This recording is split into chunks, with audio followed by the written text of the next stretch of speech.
जागा ट्रस्टकडे, हॉस्पिटल बांधायचं मांडके फाउंडेशननं आणि चालवायचं मालती वसंत हॉस्पिटलनं, अशी तिहेरी रचना करण्यात आली.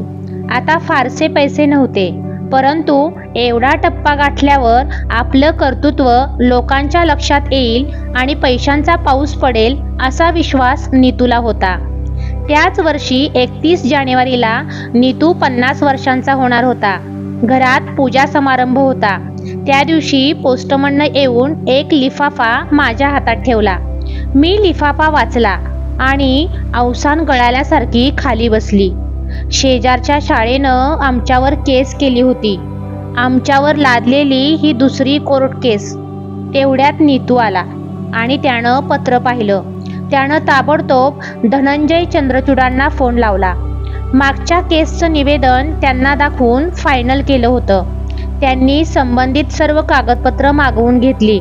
नीतूचा मावस भाऊ निरंजन मांडके फाउंडेशनच्या कागदपत्रांचं काम गेले काही महिन्यांपासून पाहत होता. नीतूनं निरंजनला बोलावून कागदपत्र त्यांच्याकडे पोचवायला सांगितली.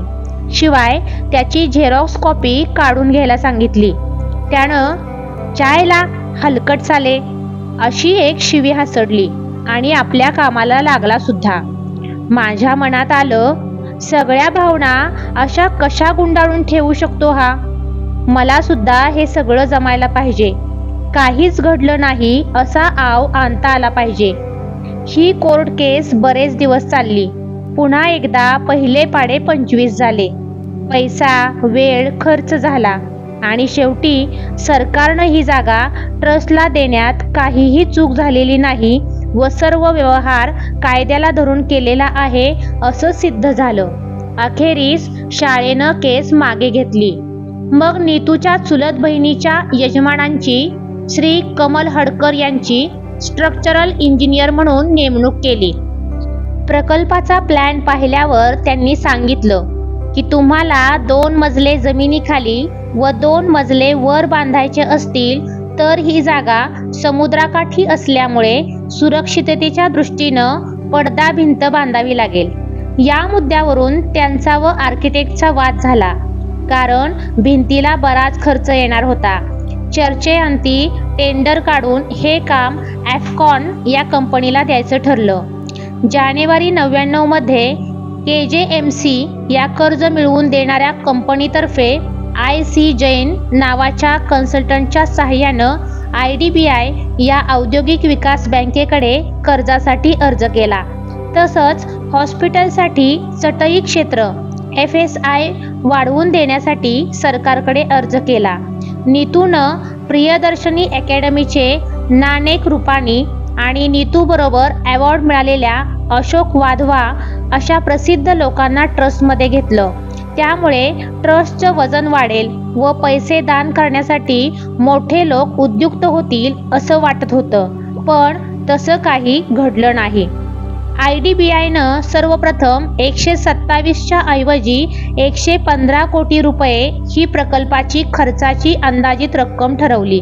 त्यानुसार आम्ही 1 कोटी रुपये प्रकल्पात घातले तर बँक 1 कोटी देईल अशा तऱ्हेनं 40 कोटींचं कर्ज मंजूर झालं. त्या दरम्यान महापालिकेच्या मुंबई शहर सुधार समितीकडून सर्व रुग्णालयांसाठी 4 चटई क्षेत्र मंजूर झालं. मोहिदेकरांनी खर्चाचा व कर्जाचा आराखडा तयार करून दाखवला. तो नीतूच्या मनातील स्वप्नासारखा आशावादी होता. त्यातील सर्व आकडेमोड बिनचूक असली तरी जे पैसे ज्यांच्याकडून येतील असं वाटलं होतं ते आयत्या वेळी न आल्यामुळे निराशा पदरात पडत असे. असं असताना नवीन आशादायक प्रस्ताव घेऊन नवीन माणूस समोर उभा राहत असे. 1-2% व्याजदराचे 500 ते 700 कोटी रुपये कर्ज देऊन परतफेडीचे वेगवेगळे प्लॅन देणारे अगणित एजंट भेटले. दरवेळेस नवी आशा वाटून नीतू त्यात ओढला जात असे. अशातच आम्ही एकदा अमेरिकेतील सिलिकॉन व्हॅली या माहिती तंत्रज्ञानानं विकसित झालेल्या भागात द इंडियन एंटरप्रेन्योर्स TIE या ग्रुपबरोबर एक मीटिंग घेतली. त्यांचे अध्यक्ष कन्वल रेखीनी नुकतीच IIT या संस्थेला शिक्षण सुधारण्यासाठी 500 कोटींची देणगी देऊ केली होती आम्ही त्यांच्याकडे फार आशेनं गेलो. नीतूनं त्याचा प्रकल्प त्यांना उत्तम रीतीने समजावला.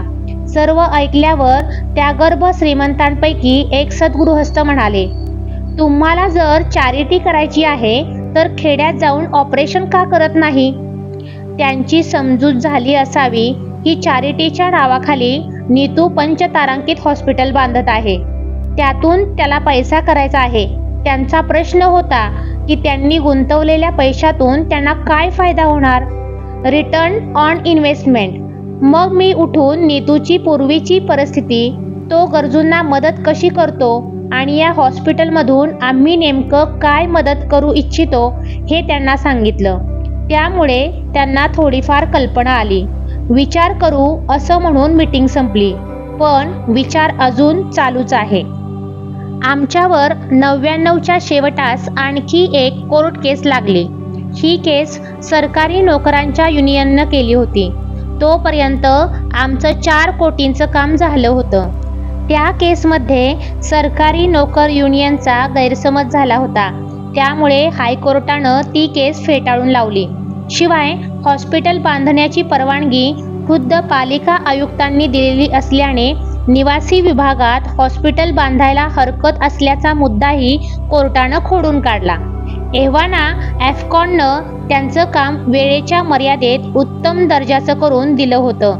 आता बांधकामाच्या कंत्राटाची टेंडर काढली आणि बिली मोरिया या प्रथितयश बांधकाम व्यावसायिकाला कंत्राट दिलं. तोपर्यंत फेब्रुवारी 2000 उजाडलं. 4 चटई क्षेत्राची परवानगी मिळाल्यानं IDBIनं आणखी कर्ज दिलं. भाडेपट्टा करार लीज ॲग्रीमेंटसाठीही अर्ज केला. तो करार झाला की जागा बँकेकडे तारण ठेवता येते, नाहीतर बँकांना वेगवेगळ्या प्रकारची गॅरंटी द्यावी लागते. आम्ही नवनवीन गोष्टी शिकत होतो. बँकांनी आधी 18% दरानं कर्ज मंजूर केलं होतं. नीतूनं वेगवेगळ्या लोकांशी बोलून शिफारशी घेऊन तो दर 14.5% आणला. मग हॉस्पिटलची जागा तारण ठेवल्यास दर 1% कमी होईल यासाठी धडपड करून तीही मंजुरी घेतली. लीज ॲग्रीमेंट 2003 साली मिळालं.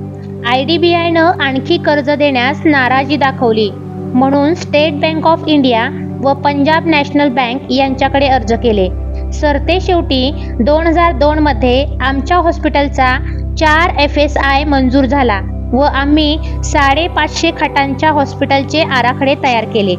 त्याचा प्रकल्प खर्च अंदाजे 250 कोटी रुपये होता.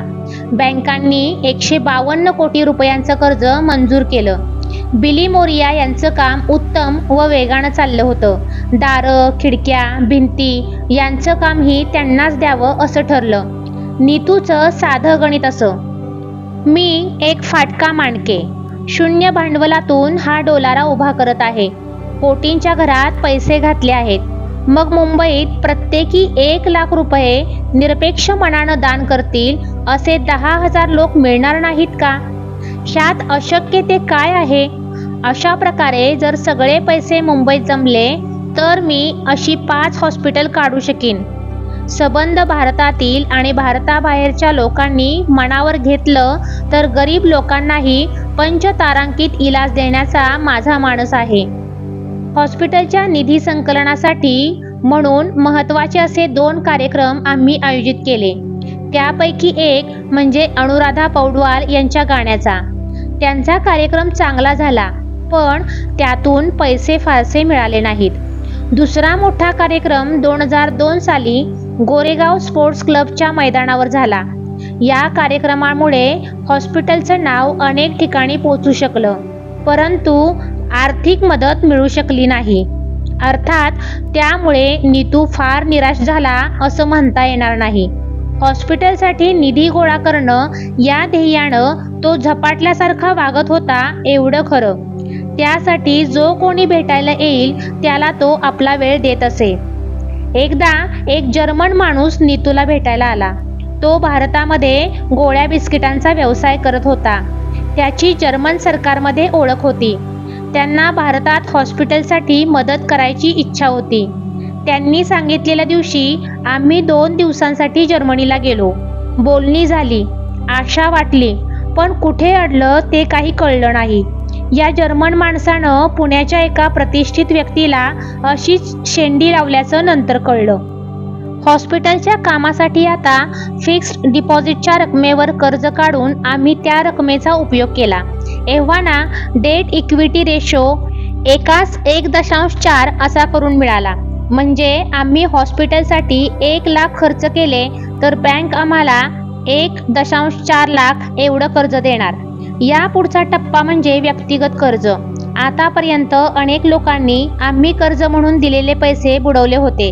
त्यांच्याकडून आपलेच पैसे परत मागण्यासाठी मला संकोच वाटे. आता नशिबाचे फासे उलटे पडून आपण कर्जबाजारी होणार की काय अशी भीती वाटायला लागली. ही गोष्ट कोणापाशी बोलावी हेही कळत नसे. आतापर्यंत जी सुखसमृद्धी आणि प्रसिद्धी अनुभवली ती केवळ नीतूमुळे होती. मग यापुढे जे काही होणार त्यासाठी त्याला साथ देताना मनात शंका कशासाठी आणायची असा विचार मी केला. एका ऑस्ट्रेलियन कंपनीचा मोठा अधिकारी एका भारतीय डॉक्टरच्या मध्यस्थीनं आम्हाला भेटला. त्यानं एक प्रस्ताव मांडला. त्याद्वारे 4% व्याजानं मोठं कर्ज मिळण्यासाठी 3 महिने लागणार होते. कर्ज मिळाल्यावर डॉक्टरला अर्धा टक्का द्यायचा. त्यासाठी ऑस्ट्रेलियाला जाऊन आमची केस मांडण्यासाठी त्याच्या जाण्या येण्याचं तिकीट आम्ही काढायचं असा तो प्रस्ताव होता.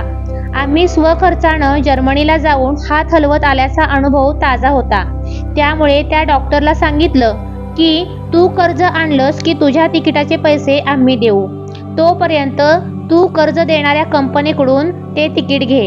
हे सांगितल्यावर त्या डॉक्टरनं पुन्हा कधी तोंड दाखवलं नाही. अलीकडे अशा बैठकांना नीतू मला नेत असे. सुशिक्षित बायको सोबत असली की लोक फसवणार नाहीत असा त्याचा समज झाला असावा किंवा माझ्या प्रत्यक्ष वा अप्रत्यक्ष प्रश्नांना उत्तर द्यायला नकोत म्हणूनही ते असावं. असेच एक श्रीमंत गृहस्थ ऑपरेशनसाठी आले होते. ते बरे झाल्यावर तपासणीसाठी आले असता नीतूनं त्यांना हॉस्पिटलला देणगी देण्याबद्दल आवाहन केलं. त्यांनी दिलदारपणाचा मोठा आव आणून 10,000चा चेक देऊ केला. ऑपरेशनपूर्वी देवाचा आशीर्वाद मिळण्यासाठी त्यांनी देवळाच्या एका रत्नजडित दरवाजासाठी 50 लाखांची देणगी दिली होती हे नीतूला माहीत होतं. नीतूला अशा गोष्टींचा मनस्ताप होई. अशा गोष्टी शिरीष बरोबरच्या त्याच्या गप्पांमधून रात्री कॉफी पिताना माझ्या कानावर येत. एका हिरे व्यापाऱ्याची आई आणि वडील दोघांचं ऑपरेशन नीतूनं केलं होतं म्हणून त्यांच्याशी मैत्रीचे संबंध निर्माण झाले होते. त्यांना काही मदत लागली की ते नीतूला फोन करत. पुढे आई आणि वडील दोघांचंही वार्धक्यानं निधन झालं. त्यांची 3 मुलं एकदा हॉस्पिटल पाहण्यास आली. त्यांनी हॉस्पिटलचं तोंडभर कौतुक केलं आणि आई वडिलांच्या नावानं मोठी देणगी देण्याची इच्छा प्रकट केली. परंतु नंतर त्यांचा एकदा सुद्धा फोन आला नाही. नीतूला अशा दुटप्पी वर्तनाची चीड येई. श्रीमंतांकडून देणग्या येण्याबद्दल नीतूचा भ्रमनिरास झाला होता. त्यांची मानसिकता समजून घेण्यात गफलत झाली होती. नीतू आपले पैसे घेऊन सोय उपलब्ध करणार म्हणतो, परंतु ते सर्व प्रत्यक्षात उतरेल याची खात्री बहुधा लोकांना वाटत नव्हती. कोणी म्हणे हॉस्पिटलची बिल्डिंग दिसेपर्यंत लोक पैसे टाकायला कचरतील, नंतर पैशांचा पाऊस पडेल. परंतु तसं काही झालं नाही. बाबा दर महिन्याला 40 लाख रुपये व्याज भरतो आहे ही गोष्ट मुलांच्या कानावर गेल्याशिवाय राहिली नाही. एके दिवशी जुईनं मला विचारलं, तुला काळजी वाटत नाही का? आपलं नक्की काय होणार आहे? त्याचं स्वप्न पूर्ण न होण्याची मला काळजी वाटते. त्याची निराशा होईल याची काळजी वाटते. परंतु जोपर्यंत त्याला ही काळजी वाटत नाही, जोपर्यंत त्याला पैसे मिळण्याबद्दल खात्री वाटत आहे, तोपर्यंत मला काळजी करावीशी वाटत नाही. आपण कायद्याबाहेरचं काही करत नाही, करणारही नाही. म्हणूनच कदाचित आपली कामं होत नसतील. होऊन होणार काय? आपल्याला छोट्या घरात राहावं लागेल. आपण पोटापुरतं निश्चित मिळवू शकू. माझी त्याला तयारी आहे. आपण मुळात तसंच राहत होतो, मग काळजी कशाला करायची? नीतू सर्वसामान्य मराठी माणसापेक्षा वेगळा होता. महत्वाकांक्षा, धोका पत्करण्याची वृत्ती, कष्टाळूपणा वगैरे बरेच असे पैलू होते की जे मराठी माणसामध्ये सहजी पाहायला मिळत नाहीत. पण तरीही तो जमिनीवर पाय ठेवून वागणारा, पापभीरू आणि कायद्याचे नियम पाळण्यासाठी आटोकाट प्रयत्न करणारा होता. आपण उत्तम काम करतो आहोत त्यामागे एक उदात्त भावना आहे. देशाच्या आपल्याला न पटणाऱ्या गोष्टी सुधारण्याचा प्रयत्न आहे हा विचार होता. ज्यांच्या हातात कायदे आणि नियम आहेत त्यांना आपले ध्येय समजावून सांगून ते कुठेतरी थोडे वाकवता येतील किंवा शिथिल करता येतील यासाठी लाच न देता त्याचा प्रयत्न असे. गोष्टींना बराच वेळ लागे आणि त्यानंतरही ते अंशतः शक्य होत नसे. लाच दिली तर ते लगेच आणि पूर्णतः शक्य आहे याचा पदोपदी अनुभव येत असे. परंतु त्याच्या मराठी मनाची त्याच्यावर झालेल्या संस्कारामुळे तसं काही करण्याची तयारी नसे ह्याचा मला कुठेतरी आनंद होई. आपण जे काही करतो आहोत ते आपल्या सदसद विवेकबुद्धीला पटतं आहे आणि आयुष्यात कधीही आपल्यावर अफरातफरीचे घृणास्पद आरोप केले जाणार नाहीत याची खात्री वाटे. असं असूनही इतक्या मोठ्या प्रकल्पाला हात घालण्याचं ठरवल्यावर जे अनुभव येत गेले ते दुर्दैवानं कागदावर नमूद करता येत नाहीत याचं दुःख वाटतं. त्याचं कारण कोट्यवधी रुपयांच्या उलाढाली या आपल्या प्रिय देशात कशा चालतात हे जेव्हा आपल्यासारख्या मध्यमवर्गीय लोकांच्या लक्षात येतं तेव्हा अंगावर काटा येतो. विशेषतः जेव्हा कोट्यवधी रुपये खर्च होऊन समाजाच्या उपयोगाची एखादी भव्य वास्तू उभी राहिलेली दिसते तेव्हा त्यासाठी खर्च झालेला पैसा कुठल्या मार्गानं आला असेल. आपल्याला सुचवल्या गेलेल्या आणि आपल्या सदसद विवेकबुद्धीला न पटलेल्या एखाद्या पर्यायातून आला नसेल ना अशी शंका नाईलाजानं येते. अशावेळी चांगल्या वाईटाच्या सीमारेषा एकदम पुसट झाल्यासारख्या वाटतात.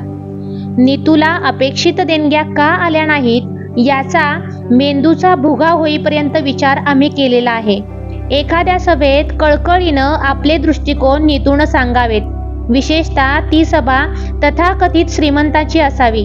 अगदी स्पष्टपणे दिसत असावं की जमलेल्यांपैकी 80% व्यक्ती एखादा दागिना, गाडी, प्रवास खर्च, लग्न, वाढदिवस आदी समारंभ वगैरे वैयक्तिक चैनीच्या गोष्टींसाठी डोळ्यांची पापणीही न लावता लाखो रुपयांचा धनादेश लिहित असतील. हेही दिसत होतं की नीतूचा प्रकल्प यशस्वी व्हावा असं त्यांना मनोमन वाटत आहे.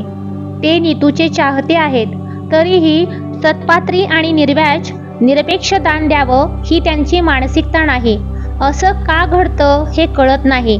ज्यांच्याकडे दौलत आहे त्यांना निरपेक्ष दान ही अव्यावहारिक आणि काहीशी हास्यास्पद गोष्ट वाटते. जितक्या कळकळीनं नीतू दानासाठी आवाहन करायचा तितक्याच कळकळीनं त्याचे धनिक मित्र आणि चाहते त्याची सगळी विचारसरणीच कशी चुकीची आहे हे समजावण्याचा प्रयत्न करत. त्याऐवजी व्यावहारिकदृष्ट्या तू कसे कोट्यवधी रुपये जमा करू शकशील यावर अनेक सल्ले देत. अशा तऱ्हेच्या तासनतास झालेल्या चर्चा, वादविवाद मी स्वतः ऐकले आहेत. आज अशा लोकांची कमीत कमी 200 नावं माझ्याकडे आहेत की जे मित्रत्वाच्या नात्यानं आमच्याकडे आले होते. हा प्रकल्प यशस्वी झाला पाहिजे यासाठी निधी जमवण्याचा हमखास मार्ग आणि आराखडा त्यांच्याकडे तयार होता. 3 ते 6 महिन्यांच्या आत पैसे नक्की हातात येतील याची खात्री ते दर्शवत असत. 6 महिन्यांमध्ये तुमची बँकांची कर्ज तर फिटली असतीलच, शिवाय तुम्ही राजासारखे त्या प्रकल्पपूर्तीची यशस्वी वाटचाल करत असाल. तुमच्या सर्व चिंता सुटल्या असतील असं ते छाती ठोकपणे सांगत. तुम्ही फक्त तुमचे प्रोजेक्ट रिपोर्ट द्या. तुम्हाला ठराविक वेळात चेकनं पैसे येतील. त्यातूनच काही तुम्हाला परत द्यावे लागतील. बस, मग तुम्हाला कसलीही काळजी नाही. अहो, पण ही व्यक्ती कोण? त्यांनी आणखी कुठल्या प्रकल्पाला अशी मदत केली? त्या व्यक्तीचं किंवा प्रकल्पाचं नाव काय? असं म्हटलं की योग्य वेळ आली की सर्व काही दाखवू. आताच काय गरज आहे असं सांगितलं जायचं. या सर्व पर्यायांमध्ये अशी काही मेख असे की तिथं आमचं गाडं अडत असे. आम्हा दोघांना कोडं पडत असे. वेगवेगळे पर्याय दरवेळेस असे कोलमडत असत. त्यानं हॉस्पिटलचं स्वप्न प्रत्यक्षात उतरवण्यासाठी जीवाचं रान केलं. तो नाउमेद होणाऱ्यांपैकी नव्हता. तरीही या साऱ्या कष्टांचा त्याच्यावर ताण येतो असं वाटायचं. मनात शंकेची पाल चुकचुकत होती. मी काही मार्ग सुचवत होते पण ते त्याला पटण्यासारखे नव्हते. त्याची कुणापुढे मान झुकवण्याची तयारी नव्हती. सर्वांशी सलोख्याचे संबंध असूनही तो कुठेतरी एकटा आहे असं जाणवत होतं. आपल्यासाठी कुणी काळजी करत राहावं असं त्याला कधीच आवडत नसे. स्वप्न नुसतं पाहण्याचं नाही तर ते साकार करण्याचं सामर्थ्य त्याच्यात आहे याची मनोमन खात्री पटली होती. त्यामुळे तो नाउमेद होत नाही तोवर आम्ही निर्धास्त होतो. स्वतःची समजूत पटवायचा प्रयत्न करत होतो. एक गोष्ट स्पष्ट आहे की हॉस्पिटलचे 95% देणगीदार 10,000 रुपयांपेक्षा खूप कमी देणारे आहेत व एकूण देणगीदार सुमारे 4,000 आहेत. त्यामुळे एकूण देणग्या प्रकल्पपूर्तीसाठी अत्यंत अपुऱ्या आहेत व अशा तऱ्हेने प्रकल्प साध्य होणं केवळ अशक्य आहे. म्हणून आम्ही पर्यायी मार्ग शोधण्याचा काही महिने उहापोह केला. त्यासाठी एका सल्लागार कंपनीच्या साहाय्यानं या प्रकल्पासाठी भागीदार शोधायला सुरुवात केली. भागीदार पाहत असताना प्रकल्पपूर्तीसाठी लागणारा निधी ज्याच्याकडे उपलब्ध आहे, प्रकल्पातील मुख्य ध्येय मान्य करून त्याप्रमाणे प्रकल्प चालवण्याची ज्यांची इच्छा आणि पात्रता आहे असा भागीदार मिळाला तरी त्यात समाधान मानायचं असा निर्णय घेतला. त्यानंतर काही भागीदार पुढे आले. त्यापैकी रिलायन्स समूहाच्या अनिल अंबानी यांच्याशी भेट घेतली. त्यांच्या व्यतिरिक्त बिर्ला उद्योग समूहाच्या राजश्री बिर्ला, हिंदुजा समूहाचे अशोक हिंदुजा, प्रताप रेड्डी यांच्याशी चर्चा केल्यानंतर आमची खात्री पटली की आपल्याला आता या प्रकल्पाच्या यशस्वी वाटचालीचा मार्ग स्पष्टपणे दिसतो आहे. भागीदार मोठा असला की सगळंच आपल्या मनासारखं होणार नाही हेही ओघानं आलं. त्यासाठी मनाला मुरड घालावी लागेल.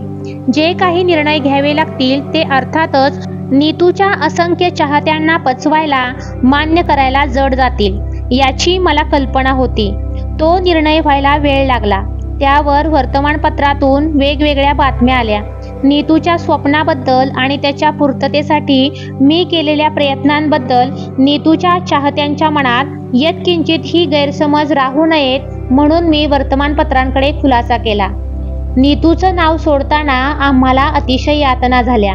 परंतु जसजसं वर्ष होत आलं आणि पर्यायी प्रस्ताव कमी कमी होत गेले तसतसं हॉस्पिटल नीतूला हवं तसं त्याच्या दूरदृष्टीतून साकार झालेलं लवकरात लवकर उभं राहील आणि त्यातून नीतूला अभिप्रेत असेल अशी जनसेवा घडेल हे मुख्य ध्येय झालं. ते करू शकणारा सबळ रिलायन्स गट आहे अशी खात्री वाटली. शिवाय अनिल आणि टीना अंबानी यांच्याशी बोलताना एका दिवंगत द्रष्ट्याचं स्वप्न दुसऱ्या दिवंगत द्रष्ट्याच्या कुटुंबाकडून त्यांच्याकडे असलेल्या अमाप धनातून साकार होतंय आणि त्यांनाही भारताच्या जनतेला काहीतरी परत द्यायचंय या भावनेतून होतंय हे स्पष्ट झालं आणि याचं कुठेतरी समाधान वाटलं. कन्व्हेन्शन सेंटरला नीतूचं नाव दिल्यानं सभांना हजर राहताना नीतू मांडकेंच्या नावाने देशी विदेशी मोठमोठे तज्ज्ञ बोलावले जातील व त्यातून वैद्यकीय ज्ञानाची देवाणघेवाण होऊन ते वृद्धिंगत होईल ही दुसरी समाधानाची बाब. हे सर्व निर्णय घेताना दुःख कितीही झालं तरी सांगोपांग विचारानंतर आमच्या सदसद विवेकबुद्धीला धक्का बसत नाही हे खरं. नीतूचे सर्व चाहते या निर्णयामागील आमची मानसिकता समजून घेतील अशी आशा आहे. नीतू मला म्हणायचा, आजपर्यंत मी जे जे करायचं ठरवतो ते शेवटच्या क्षणापर्यंत होत नाही. अडचणींचे डोंगर येतात पण कुठल्या तरी एका क्षणी चुटकीसरशी मार्ग सापडतो. आताही तसंच होईल. आता मोठा चमत्कार घडणार आहे. मग आपल्या कामानं विश्वभरातील डोळे दिपून जातील. हृदयाच्या विशेष इलाजाकरता जगभरातून रुग्ण भारतात येतील. भारतातील गरीबातील गरीब रुग्णाला या हॉस्पिटलचे दरवाजे खुले राहतील. भारताबद्दलचे गैरसमज दूर होतील. भारताचं भवितव्य उज्ज्वल होण्यास आपला हातभार लागलेला असेल. त्याचं मन खूप मोठं होतं आणि आशावादी. माझा हेतू चांगला आहे, मग हे काम होणारच असा त्याचा विश्वास होता. हा विश्वास अनाठायी आहे असं मलाही वाटत नसे. माझी श्रद्धा आहे की हा प्रकल्प पूर्ण होणार आहे. त्यामध्ये नीतूनं आयुष्यभराची मेहनत आणि इच्छाशक्ती ओतली आहे. आता तर त्यात त्याच्या प्राणांची आहुती पडली आहे. तो अदृश्यपणे त्याचं स्वप्न पूर्ण झालेलं पाहणार आहे आणि तृप्त होणार आहे, कृतकृत्य होणार आहे.